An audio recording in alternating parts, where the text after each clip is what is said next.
আসসালামু আলাইকুম। আজকে আমি আপনাদেরকে দেখাবো পাবনা থেকে ঢাকায় স্বল্প সময়ে অল্প খরচে কিভাবে নদী পথে পৌঁছাবেন। অনেকেই জানেন না, যারা পাবনাতে চাকরি করতে আসেন অথবা ঈশ্বরদীতে চাকরি করতে আসেন তারা অনেকেই জানেন না।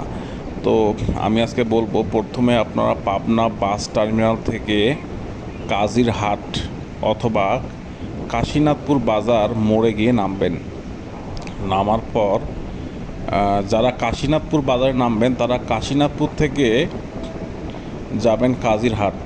কাজিরহাটে গিয়ে দেখবেন ওখানে লঞ্চ আছে, স্পিড বোট আছে। স্পিড বোটে নেয় 250 টাকা, লঞ্চে নেয় 80 টাকা, আর ফেরিতে 40 টাকা। তো ফেরির টাইম টেবিল তো নাই, এটা বিকেল 5টা পর্যন্ত কিন্তু আপনার স্পিড বোট এবং লঞ্চ পাবেন।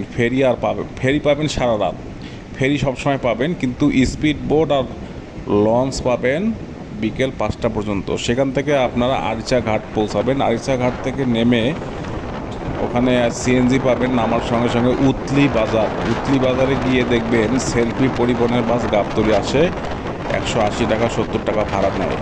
তো এই যে 300 টাকা, 350 টাকার মধ্যে আপনি 3.5 থেকে 4 ঘন্টায় ঢাকায় পৌঁছায় যাবেন। এটা স্বল্প সময়ে এবং খুব দ্রুত রুট।